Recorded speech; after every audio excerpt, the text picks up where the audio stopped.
Brian's first telecast this year.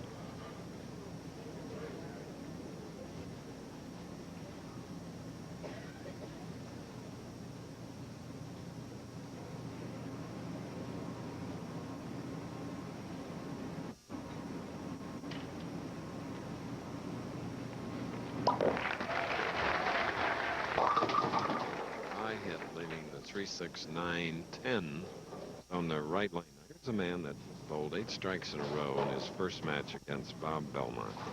Added a 9th, shot at 269 to Belmont's 172. Tough scoring here all week. No different in this second match. Scorekeeper Butch Soper. All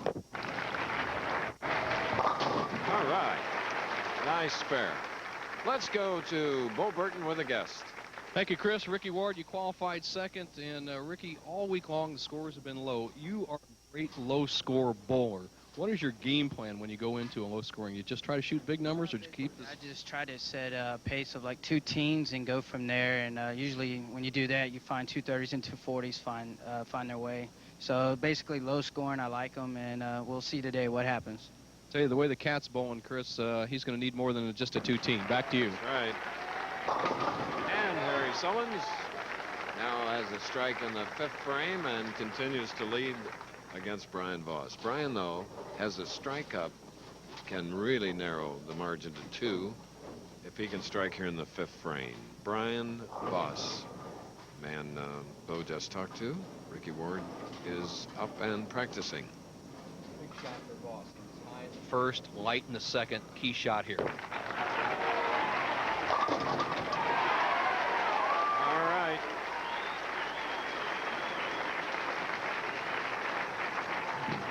Let's replay it.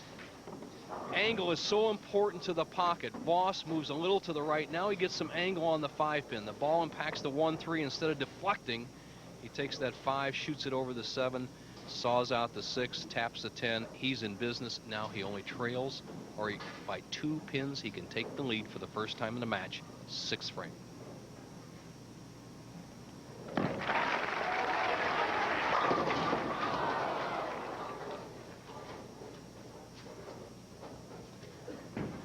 Well, pretty good shot. When you have a tough scoring environment, you want to cross as few boards as possible. And Voss is keeping the ball in line, but he didn't quite get enough power to pop that 6 into the 10. But he didn't leave himself a very difficult spare. That's the key in the match play competition. So the Army veteran, where he won many bowling titles. Brian Voss can watch along with you, Harry Sullins, who is back up in the 6th frame now with a strike working and can add to his lead. Leads by 3.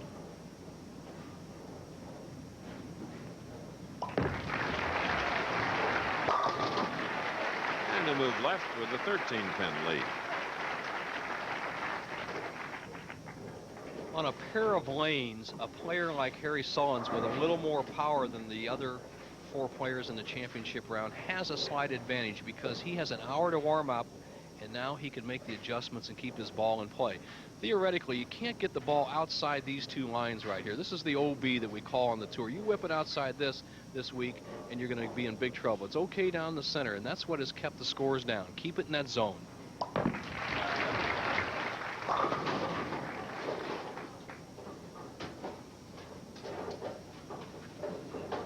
Harry drifting a little high on the left-hand lane in the 7th frame. His lead will be 12 pins if he makes the spare. Trips the 4 out, leaves just the remaining 9.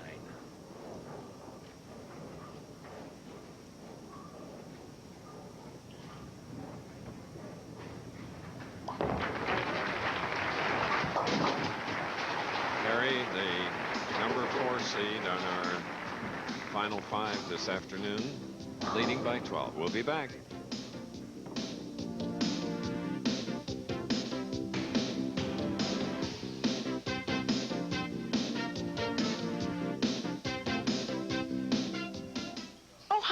What do you have? Myself, I had the goulash, I had the fries, I had the cheesecake, and now I'll have the Tums. Tums has calcium. Many antacids don't. These have aluminum and magnesium. So do these. Tums helps knock out heartburn and gives you calcium. Something your body needs anyway. So what do you have? Have the goulash, have the fries, have the cheesecake, and have... Tums. Some say it's dangerous to manipulate the laws of physics, to tinker with hard and fast scientific rules, to change bowling to its very core. And to our critics, we say, evolve or die.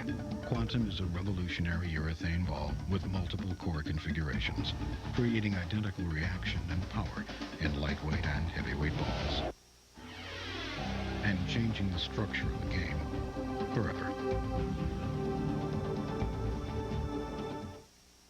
Hockey fans, if you want to see the Rangers, the Kings, the Bruins, or the Blackhawks, don't miss the NHL on ABC, live Sunday.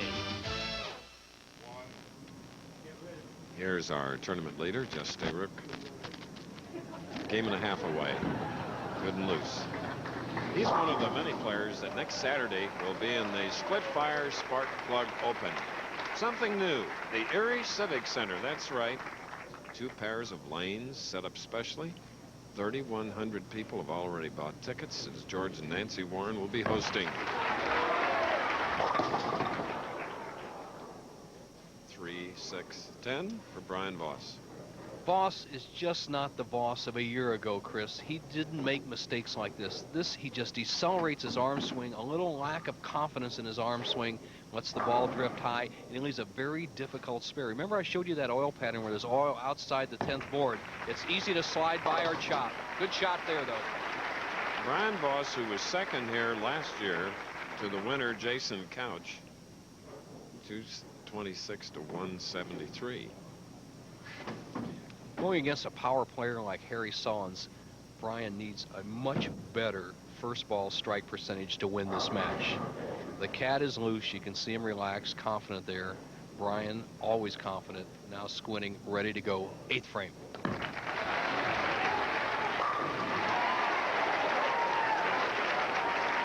Thirteen titles, this great champion.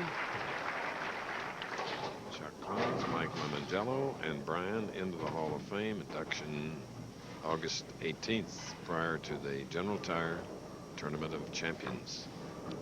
Sullins up, spare working, leads by 15, 8th frame.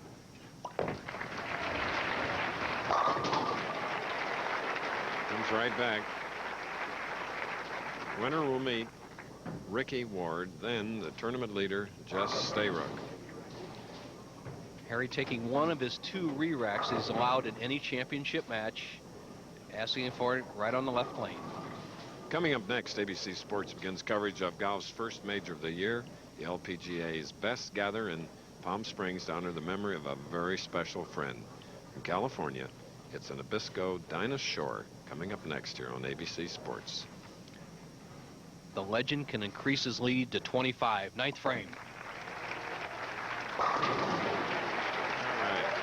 And Dinah, what a legend. Having worked with her on the first few of her tournaments out there with the